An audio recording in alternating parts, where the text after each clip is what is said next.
Welcome to Flâneurs. This week, we're going to talk about a topic that I'm going to be doing a speech on, or a talk at Menlo Innovations next week. And I don't know when it's going to publish, but at least for now, I think it'll publish so that it'll actually be next week in real time. I'm speaking at Menlo Innovations, and I'm doing it under a brand that I've launched related to some of my own personal stuff that I want to talk about. And it's called Reformed Asshole. The title of the talk is the No One is an Asshole Rule, subtitled Dealing with Asshole Behavior in the Workplace. So as and I actually have the slide where I say reforming, and I've crossed out ED, reformed asshole, and I crossed out the ED and put ING because they're still asshole in me. Let's be honest. I think everyone's got a little bit in there. You're taking it one day at a time, Dan. One day at a time. There's context. Actually, I guess let's start the timer, but I actually didn't set it up before we started, so that'll distract me a little bit. But I find that there are contexts where being an asshole is kind of fun, right? I mean, like you look at these characters on TV, and this actually gets into some of the stuff I talk about. You look at these characters on TV, like I always think of Dr. Cox on Scrubs, right? Or you look at, it's not Sleepless in Seattle, it's the other Meg Ryan and Tom Hanks one with the bookstore. You've Got Mail. There's this scene where they talk about zinging people, like Meg Ryan's character, she wants the ability to do what Tom Hanks' character can do, where he comes in and he zings people. And he says this thing that's just super biting and shuts them up and wins the argument. Or Dr. Cox says these things that are very sarcastic and biting and really just take the air out of everything and make him, right or whatever, just make him win the day. There's a certain amount of, like, Meg Ryan's character wishing she could do that. There are times we look at those characters and we like those characters because we sort of have an envy of, like, God, I wish I could say those things. I'm thinking these things. I wish I could say that thing to that person in the office. Now, the thing is, I used to actually say those things. And I would say them a lot of times in email because, I'm a fairly decent writer. And so I would write these super logical emails. And I've had people where I would hand the email off to people and I'd say, well, what's wrong with this? I said, you're right. It's super logical. There's nothing wrong in your email, but you can't say it like that. And you can't send emails like this. Like you can't do it. But no one could ever put together for me. Like I'd ask people and I'd say, okay, so help me. How can I change it? Or how do I do this better? And they weren't able to tell me. And what I've come to realize. No one was able. What's that? Nobody was able to tell you. No. Were they scared of you? No, people. Yeah, I mean, I guess that's the thing is I was just scary. Like I couldn't get people, like they would try to help, but they couldn't explain it in a way that clicked for me. Because they'd say, well, you're right. And I'm saying, okay. So it's sort of this thing Matt and I were talking about before we hit record of, I took it. You've told me I'm right. So I don't care what you like. So you can't take the fact that I'm right. That's essentially how I took it. Right. So what you're saying is that someone else can't take the fact that I'm right. Like you've told me that there's nothing wrong in this email. That's super logical. That checks out. The other person's a softie. Like that's their problem. They've got to go figure it out. And so what I found is that these people that they couldn't explain it, they couldn't make it click. They kind of had it more naturally. And I found for me anyway, I didn't have I didn't have examples growing up. There's a whole long stuff I could go into. Like I just didn't know, I didn't have that experience. And so for me, I had to learn it. And what I found is that the people who have actually had to learn it are better at explaining it. And part of the reason I talk about this is because in my journey, I found that I start talking to people who I respect, and we'll talk about, they're like, oh yeah, I struggle with the same thing. I'm like, well, where were you when I was struggling? Like, why didn't you talk? It's like people hide this stuff. I want to say, no, I think there's a lot of people out there in the workplace who get labeled as assholes or whatever the word is. Right. And I say, no, I think that's the way to look at it. There's the book, The No Asshole Rule, hence the play on the title here. I don't think it's throw people out who are assholes. I think that's the wrong thing to do. I think instead the better thing to do is to say no one is an asshole, meaning everybody goes home to a family who loves them. They have friends who love them. Nobody is themselves as a being an asshole. Now they may show up in a way that doesn't work very well in the workplace, but that's a separate thing. Like they're not assholes. They just don't understand they don't know how to behave in this context for whatever reason. And so I think the right thing to do is to give those people help. And I see so many of those people, especially in technology. They're super bright. They're these frustrated people. I see them. I was at a client one time and this person stops a meeting, like everyone's talking, halts the meeting on Zoom and says, hold on, everybody. I'm just going to call out what's happening, and goes on like a 3 to 5 minute tirade. And I'm like, oh yeah, yep, that's not going to work very well. And it didn't work. Yeah. Right. Like And so anyway, so good. I mean, that's the point of the talk, and that's sort of the topic for the day, is to talk about that. So what do you, and actually Matt, I'll kick to you. No one is an asshole. What do you think? why are you kicking that to me? Okay, I'll kick it. You're looking at me funny. No. Well, no, because you've been interjecting, Yeah. and so I'm like, you got something on your mind. That's why. Yeah. No, well, it's just a topic that I can massively get on with. No, and I interjected saying no one could tell. So that does surprise me that no one could tell you. Like it was as if they wanted to tell you, or as if they knew that something was wrong about that. And I don't disbelieve you when you say that then they didn't follow through. But I think that's interesting because it felt like how you were describing that they knew what was wrong with it. And it's something that I find very curious all the time, that people do behave in this way, that people and again I think it's like there's a big, sometimes people behave like that because they're very certain about something. I find, and I'll say, and you too, Dan, you've known me for a bit longer than Sanjiri. Sanjiri, I think you've known me long enough to say, Matt, you're an idiot. Just, you are an arsehole. Stop talking like this. But I was going to say that I generally, I don't think I take those approaches. There's very few instances, like you say, Dan, where actually I've chosen to. Very specific scenarios where I've thought like everything else has not resonated with this person or in this group or whatever. Well, I'll just play the arsehole then. I'll just do it and see what that triggers, because nothing else is. And so I do that. But generally, I do think that I live that like an air of outward kindness. But having said that, so I choose my words carefully, try and empathize with how people are feeling, knowing that that logical aspect doesn't necessarily have a one-to-one bearing on how they're going to feel about this thing. So I don't always worry about logic. I worry about the point I'm trying to get to is that they are comfortable with what's going to happen. And if I can say something illogical that will make them like that, then I might do that. I might do that. But what's always underlying that, which I think also helps me, is that I absolutely understand I'm someone's arsehole all the time. I cannot get around that. Like just being the true and as kind as I can be, just being me. I'm annoying someone by just being. I know that will happen. And and then I could then leap to a conclusion that I'm bound to be someone's arsehole, because you know what? The person whose arsehole I am, they're an arsehole. But I don't want to jump to that conclusion. I just want to say that, like, right, well, so there's bound to be someone somewhere misunderstands me, is scared what I represent, doesn't like the sound of my voice. And all those are, all of those are understandable.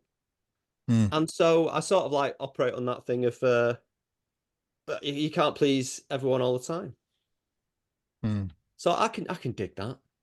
But I'm still curious about this. They couldn't point it out, like, because, and then the reason I was being flippant when I said you scared them, because I think it's quite like they could see it, they could see something, and I think the reasons that you would then give are subjective. And then that makes me think. I wonder if they were worried that whatever they say will come across as objective. And it is just taste, isn't it? It's just subjective. Tell me why Yeah. like you agree with what I'm saying, but you don't agree in the way that I'm doing it. So you're only going to learn if they say, "Well, I think it's wrong because this, that, and the other would wind me up." Hmm. It's like, that's good to know. But then you might even file that email off, and the person you sent it to might be like, "Yeah, yeah, that sounds good. Yeah." You You might could. not be there, arsehole, I think Feels weird me saying arsehole and you're saying asshole. yeah, the for me, right, just the no one could explain. So as I wrote more about this stuff and I posted stuff on LinkedIn, I actually had a really good friend who Matt knows this person, who saw this and was one of the people through the history of my career who had seen things and had talked to me and tried to help me, but wasn't able to. And she said, well, like what could I have done that would have helped? And I said, well, the thing that you could have done, and this is where when people talk about, oh, this professional coaching and how you shouldn't take this coaching stance, that's actually what would have helped, is someone more along those lines of saying, okay, um, just take that coaching approach and say, hey, like, you sent this email, great, let's talk about it. Like, it's right. What are you trying to achieve by sending this thing? Right. So take this approach of asking, what are you trying to achieve? And have the person say, and then say, well, how's that working for you? Like, are you achieving those things that when you send these emails, are you getting the result that you want? And typically the answer is probably no, which is why the people are so frustrated, right? They're trying. I find that these people who show up this way tend to be very smart. And this is not me patting myself on the back, by the way. I think I'm an idiot. If you look at my brothers, 2 PhDs above me in the rank of brothers. So I'm a dummy. They're smart. You're a clever guy. But like they, they're these smart people. They care. They're very passionate, and they aren't getting the results that they're frustrated. They're not getting the results that they want because they're seeing things they aren't able to articulate in a way that gets the result. And so they're getting frustrated, and that just makes it worse. And so if you could get them to say, I'm not getting the result, and say, well, okay, how do you think you could change that so that like, how could you change what you said so you did get the result that you wanted? Like, what would have to be different? And start getting them to think on it and get them to a place of asking for the help of like, can you help? Like, I don't know how could I have done that so that I would have gotten that result? And then you're solving a problem together, as opposed to you telling the person that they're wrong and that their behavior is bad and the way they're doing it is wrong. You're saying, hey, I want to help you. Like, you clearly want some results. I want to help you get those results. Let's talk about how we do that. Right. Like, get it from the standpoint of them asking for it, as opposed to you telling them, hey, you're behaving like an asshole. Like, it doesn't work very well. Like I've always said, and it's in the talk, if you've, as a leader, ever said to someone, it's not what you say, it's how you say it, or it's not what you do, it's how you do it, you're part of the problem. Like, that is the most unhelpful thing to say to a person. It's so unhelpful. Why do you feel like? Because I was gonna, I was jumping into this conversation.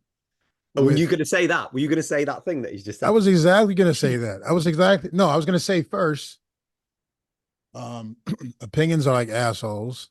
Yeah. Everyone has them. Well, got one, yeah. So that's said. But the second thing is, I think that, usually determining that somebody is an asshole or has asshole behavior, and I don't know how many times we've said that word, but that is usually a matter of opinion. It's very subjective, right? Yeah. And what happens is, you guys know about groupthink, right? And oftentimes when someone says something in a manner, it's usually around the delivery or how the message is being said, not necessarily what is exactly being said, because you could say it in a different way. And that's what usually creates that, we talked about the discomfort, right?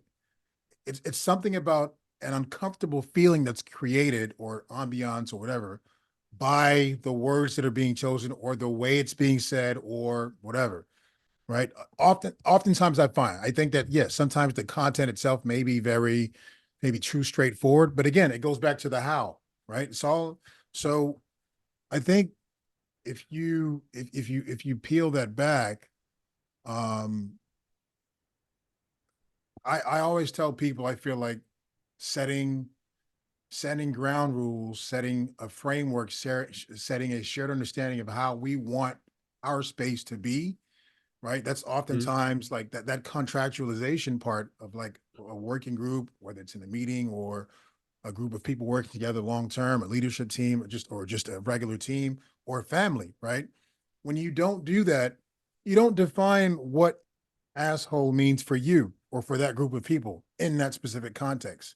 So Yeah. until you do that, it becomes something that's very subjective. And it's like a low hanging fruit thing that you hang on to the minute you feel uncomfortable or the minute you feel like things are not going in a direction, right? Because, I've had people being called as, assholes because of passive aggressive behavior. They're not really saying much, but just the very, right? So, Yeah.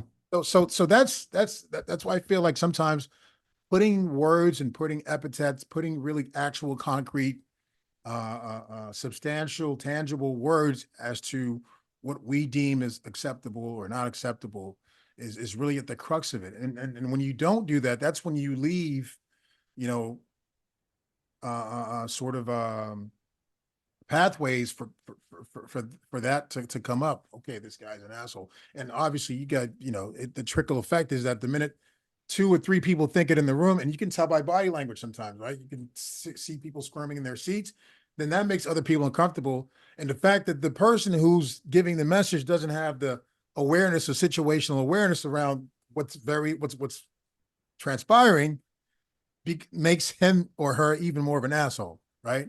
So yeah, I think that situational awareness piece and the fact of not beforehand agreeing on what we deem as acceptable behavior or asshole behavior is I think something that's oftentimes missed.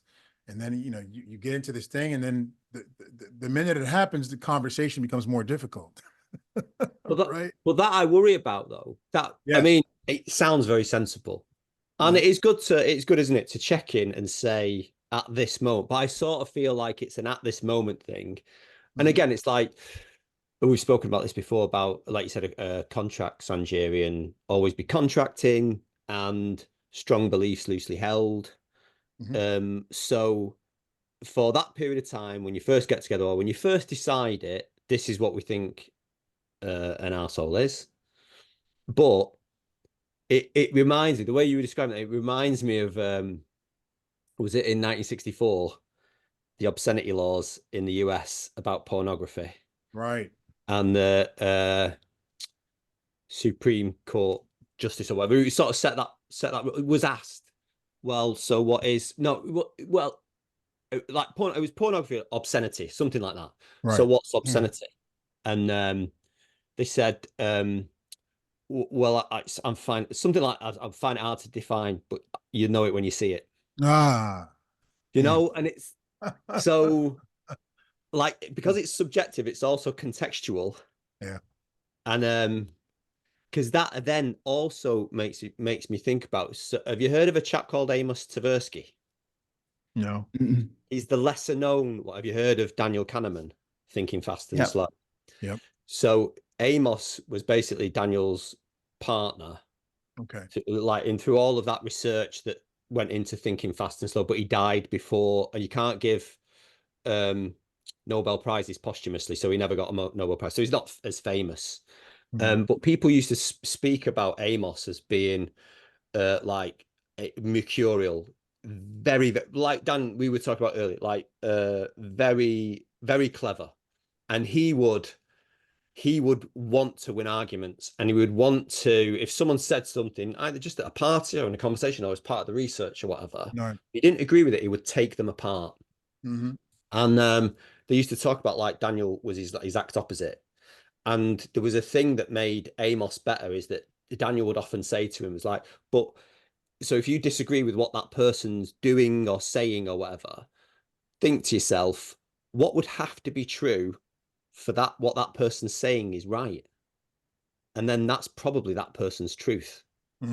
So if you want them to say something different, you have to work out what's true for them and then discuss that with them, not the point you're trying to win or lose. Yeah, yeah. Like, See, and I think that's part of what you're saying there, Dan, about don't talk about the thing that you're getting annoyed about. Why is this your truth? Let's discuss that. And then either if I'm discussing it with the other person, I might change my mind and think, oh, actually, it was me who's being the a-hole. Or they might go, oh yeah, my perspective was wrong on that. I get what you mean now. And I think that's doesn't that something have to quite be, deep. doesn't that have to be part of a really a conviction, a principle you have that you live by, and where you have that amount of, I don't know if it's empathy or care or always having that awareness button on, that you want to, play that role reversal and really, articulate your thought in another way, which can then potentially open up the conversation in a different way. That takes effort. And I think, depending on people's backgrounds and how they grew up and the whatever, child trauma they went through, because, a lot of our behaviors, a materialization of, our childhood and the different traumas we navigated. And so that gives you the tools or the wherewithal or the want, the willingness to do that, right? And as most reforming or reformed assholes, and again, that's very subjective, would say, like, that's work. It takes work, and it takes work when for example, I mean, with my wife, for example, when we have conversations 20 years in, right? We have conversations around, okay, how do we want to show up when we don't agree? How do we want to show up when we disagree? How do we want to walk away from, okay, right now we don't agree, but let's clearly walk away at least in a manner which gives this conversation chance to go on in a proper manner when we're ready to, right? That you know what I mean? Like, yeah. so that's the part for me that, again, it's that intention, and sometimes it's there naturally and sometimes it's not. And people are either aware that they want to go to that place and work on that and fix that. And sometimes they just don't for whatever reason, What you said there sounded a bit like, are you a fan of, do you know Gabor Mate? Gabor Marte. Yeah, I think it said Gabor Mate. I think that's how you say it. But he's like I think he's like a psychologist, I think. But he does talk a lot about a lot of it stems from your childhood, and some trauma that you've discussed. So it must be what is it, Dan? We were talking about this at some point. Therapy is about fixing the past, isn't it? So it must be some sort of therapist, because it's all what he says is rooted in the past. Yeah. But like you said, and that trauma generally is. Which I think like relates back, what I was saying about, like, so trauma changes your perspective, changes what you think is true. So what is currently true in your head that is making you react to this like you're being. And like I think, like you say, like then having that conversation could take people through that trauma. Now I'm even more worried, because I've said this before, that I don't even feel like much of a coach. Now I'm getting into the realms of therapy, like completely unqualified. But someone else said to me, like, it's funny, like, you go to a therapist and they don't answer any of your questions. You go to your mates and they know the answer to everything. So I hope I'm a mate who knows the answer to nothing. If I'm ever entering into those questions at work, anyway. Yeah. So Well, there's so many. I want to Dan, just want to say a couple of things. So one is, one of the things that I think holds people back. Well, first I'm going to go back to it's not what you say, it's how you say it. This goes back to, I've heard Matt say it before. Is it helpful? Is it kind? Is it true? Right. So is it helpful? Nope. Is it kind? Not really. Because all you're doing is getting in someone's head. Is it true? Probably. I mean, it's true. It isn't what you say. It's how you, it certainly could be true. But I think what a lot of people do, and I know I did this, but I've heard it said, And I'll hear it said, and this is gonna get dicey, because I'll hear people say in the context of like, well, I'm a woman. If a man does that, it's okay. I do it as like, if I said this, I get in trouble, but I know people 3 levels up the organization who say stuff like this or 10 times worse, and they're 3 levels up the organization. They get paid buka bucks. All right. The world is unfair. All right, let's start there. So it isn't about what happens for other. You have to throw that out of your head. Forget what happens to other people. Make it about you. Are you getting the outcomes you want? And this is a really hard thing because, you might have to act in a way that you feel is unfair because other people get away with it. It doesn't matter. Are you getting the outcomes you want? And this goes to a post I posted that Matt actually wanted to talk about as a topic of you're getting the outcomes that you deserve for the way you currently show up, right? So your outcomes are driven by how you show. And the hard part about this is you cannot control how someone reacts to what you say. And you're not even responsible for it. So I will say 100%, you are not responsible for how someone reacts to what you say. Because you can't control that. That's all on them. That's all their shit. That's them. So you aren't responsible for it. However, if you want to be successful, you have to care about how it affects them because the only way you're going to get what you want is by it affecting them the right way. So you're not responsible. And this is the difference. I'm not going to fire you or you're not going to get in trouble because someone took it the wrong way. That's the psychological safety thing. Like, okay, someone took it the wrong way. That's not on you, but you're still not effective because you're not getting the results you want because they've taken it that way. So it is your responsibility to figure out how to put it in a way that it is received well. And there's a lot of nuance in everything I just said. I know, but it's this thing of you have to show up in a way that you have to care what they think. You also have to have within you need the emotional fortitude to say, I'm not responsible for how someone takes this. Like that, if someone cries because I've said something, there's something in them that has made them show up that way. And I can hold that and say, okay, I understand that they've reacted that way. It's not my fault, but now I need to understand how can I say it in a way that doesn't do that to that person, right? And then that's where you have a conversation. And one more little tidbit to even make it a little dicier as we only have a few minutes is I've talked about this online and some people will say, oh, you're talking about a neurodivergent person's hell or something. Like this is our dilemma. Look, people have told me that they think I'm neurodivergent in the past, right? I know Matt has heard it said. And so I think I've said it. yeah. So could it be maybe, or maybe I just never learned that skill. And maybe look, even if I were, it's still my job to figure out, okay, I understand I react this way. How can I change how I show up to get a better,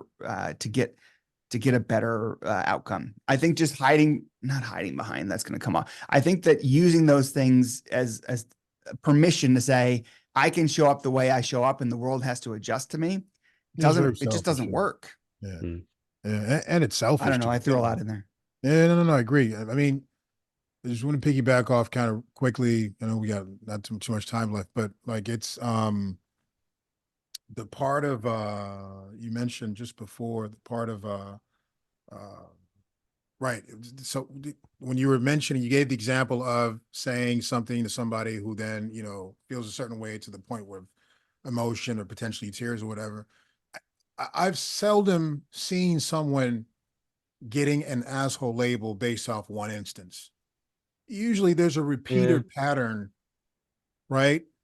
And a repeated lack of whatever for that person to be in a space or express themselves in a way or say the things that create, whatever it is that's created as a result, from an emotional standpoint or whatever, for them to get that label, right? You can't just get a label off of doing one, something once. So usually there's a repeated pattern, and it's that either lack of awareness that you're repeatedly doing something that's causing something, or the unwillingness to sort of bend because you feel like you're in your own truth and you have a right to be in your own truth. And so you want to sit in your own truth, and that's how you want to, express that truth. And that creates, repeatedly doing that creates the effects which cause or give that sort of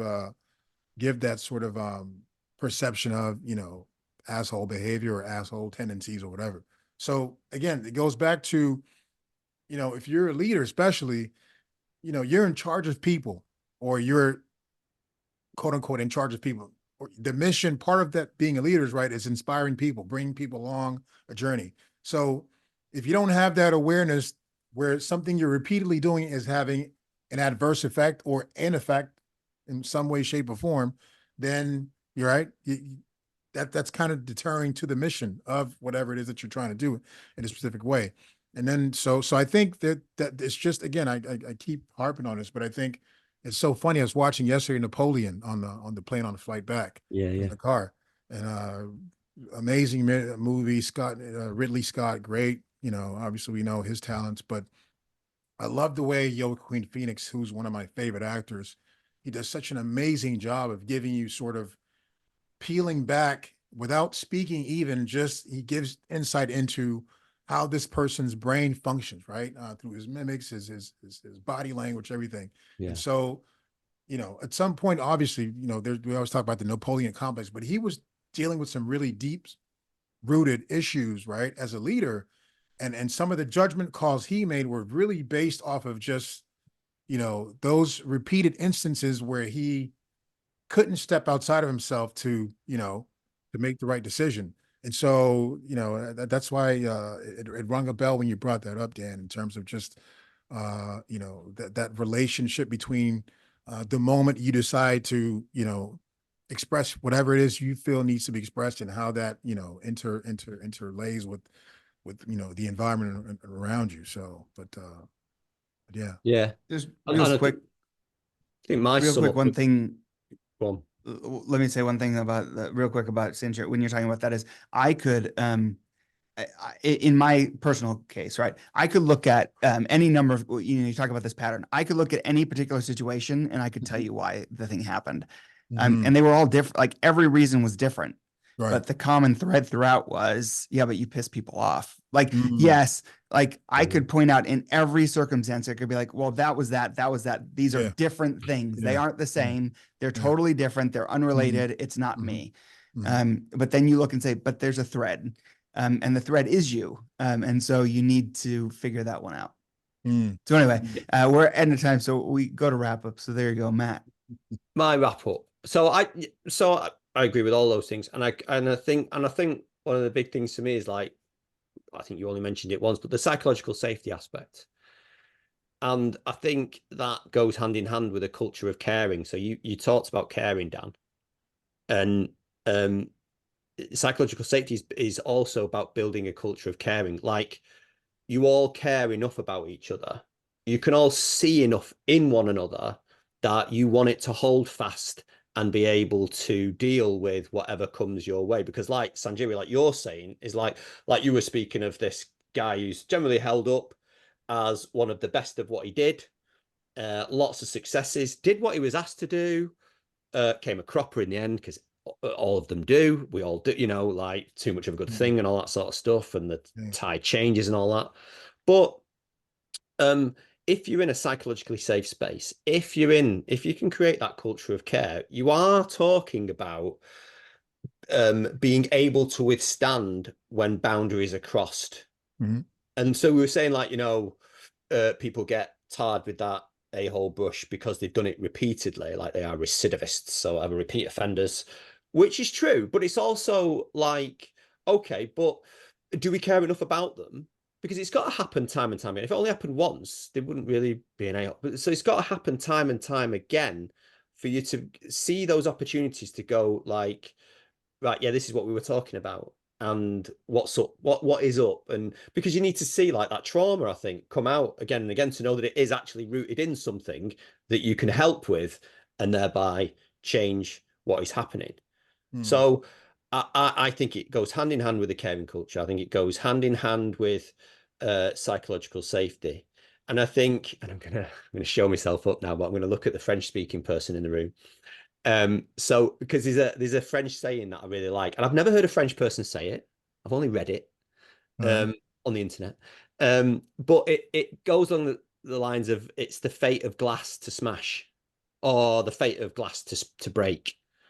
I think like the literal thing is something about like the more you go to fill a jug with water, Mm, the more risk it is of smashing. mm, But essentially, just like it for me, it sort of talks to like you want the water, you like the glass, the jug, you know, you need to use things, you need to interact, you like the team, you like what we do. Um, we're not robots, so we're going to have emotions. And it's if we can continue to care for one another, if we can continue to look after one another, even the people who need it the most at any given moment, which are the people acting up, maybe, and the people who are affected badly by someone acting up. There are two sides to mm, that coin. mm. But if the rest of us can then engage and go like, oh, hang on, right, yeah, you know, we've all been there. What do we really mean? Because I think if you work through that process, you can also over time sort of say, like, the person who's acting up in that situation is not happy there. The people who are they're acting up with are also not happy because they're being acted up upon, having it inflicted upon them. But I've worked in a lot of places and with a lot of teams where actually we just helped that person go somewhere where they could be amongst people they cared for and who cared for them. Going back to how you started the conversation, Dan. And that's also a good outcome, isn't it? And then everyone who's still inside that circle can feel like, right, it's not crazy anymore and I'm not being acted up on. But even then, at some point, someone will cross a boundary. Yeah. It's the fate of glass to smash. Mm. We're not robots. We live with our emotions, and like I was saying earlier, we're all I don't- somebody's a-hole sometime. yeah. In And I French, I love that. I quite love it. I quite love seeing mm, someone be an a-hole sometimes. I think sometimes I like being someone being an a-hole to me because I think it catches me on. It makes me think like, how did I deserve that? And then when someone's been an a-hole for a long period of time and I don't agree with them, I hate it. It's horrible. mm, It can make me cry, and I don't want to do that. But mm. I just feel like, you know, there's a lot to forgive, and we should be forgiving, and we should seek that safety and care. I think the biggest thing for me that was said today, and I'll shut up now, is we have to care, Mm. and that's it. I'm done. That was my last 5 minutes. Sorry. Asshole. Yeah, I'm sucking up all the air. Oh, Joe. So in French, I'm gonna give it a shot. Le destin du verre est d'être brisé. So if that's not the literal translation, but so the destiny of the fate of glass is to be smashed. I like that. I like that a I've lot. heard it now. I've heard it. It's the Yeah. first time I've heard it and not Yeah, read that's it. my take on it. I don't know if it's exact. I'm gonna go look at it Good actually. enough for me. We'll let you go. Thank you. Care is not only given, but it also has to be received. So, um, so I love the piece about caring, but yeah, care or help isn't something that's just given. It also has to be received. And I say that Yeah. because I've seen multiple instances where, you talk about the solution of, hey, just do this. If that Yeah. person doesn't even see that he needs Yeah. care, do you know what I mean? So, Yeah. so I say that to say, again, and that's why I always tell people, um, invest the time necessary. It's one of those intangible investments to create authentic relationships. It's through Yeah. authentic relationships where you really get to know the other person gets to know you. There's space and time for that, to where that person can feel safe enough to unconsciously receive care that he doesn't even know he needs or whatever, right? Or he or she. Yeah. So I think, yeah, form those authentic spaces, moments where you can create those relationships that allow for that to happen without it being pointed out, which then Yeah. becomes another thing, because that makes me uncomfortable sometimes, right? Like sometimes in a space or time of day, and given the moments and peaks of stress during the day, there's certain things you're not ready to hear because you may shed a tear, may bring up memory of your grandmother or something, or your dog that you lost or whatever. So yeah, that was my last piece on that. I love it. I think you've nailed it, Matt, and that the crux of it is care, right? When I talk about the no one is an asshole rule, it's about, let's not just throw out the people because they're assholes. Let's care about them. And I think there is a point kind of to what you were talking about. And I was commenting on LinkedIn. I can't remember when, back and forth with somebody. John Cutler had talked about, in some contexts, people are successful and others they're not. They're the same person. And why do some people have the ability to understand that and some people not? I'm butchering what he said. And I told a story about my past where I was in kitchens. I was working in 2 kitchens at the time. And in one kitchen, I was a rock star. In the other kitchen, I was a complete disaster. And same me, same time, actually. I was working in both places, just different shifts. And the place where I wasn't doing very well, it's because the prep tables were too low, or at least the one I was working on was too low. My back hurt. It sucked. I was not having a good time. It was awful. I was miserable. I hurt. And so I wasn't as good there. And now that was the context of the environment. The right thing to do was to help me get somewhere. At my point, I just didn't go there anymore, but would be to help me find someplace else. And so I tell that story to say there was a time early in my management career where this girl who had been, I knew her from college. She and I was also young, right out of college, and she was working at this place where I worked right out of college. And so she comes in, she gets the job, parents frame her offer letter for her like it's a big deal. She can't fail, but she sucks here. Like she's not doing good. She doesn't like the work. She doesn't like the program. She doesn't like it. And so one day, and it all will come together. One day I took her to lunch and I told her the story I just told you all. And I probably connected it directly to her and I probably shouldn't have, but anyway, next day she comes in and she quits. What she needed was the permission to know that it's okay to first, you're not a big failure. It can just be the invite. It's not for you. So I think there's a kindness and a caring in saying, okay, so the first is let's give you a shot. Like, let's not say you're an asshole and write you off and throw you out the door. But there's a certain point at which you say, okay, this is not a good fit for you. And the kind thing and the caring thing is to help that person get to a place where they are going to fit and to do it in a way that doesn't hurt them. And I think if everybody did that, and I know this is some big kumbaya notional thing, but imagine every company first caring about their people and trying to help them be better. And then if they couldn't get there, to help them find another place. Imagine if everybody did that, it would just be so much better. And I know that's weird, but which is why you're being invited to Menlo to speak about this. And so that's a full circle moment. Really. So, but quick tongue-in-cheek question. Was I love the story. I love Dan's kitchen stories because I love them. Was the place where you weren't comfortable? Was that the first or second shift? Because you were doing them both parallel, right? Oh, it's different days of the week. Different days. Okay. Yeah, different days of the week. I can't tag myself as assholes. I was going to say, if it was a second shift, maybe you're just freaking tired. It could have been. We were all thinking it. But no. It's different days. Okay. All right. So. All right. Well, hey, that was fun. Thanks for the conversation today. Yeah, it was good. Yeah.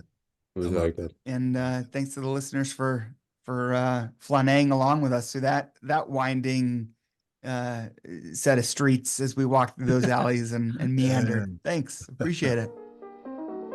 We'll see you all soon. See you next time.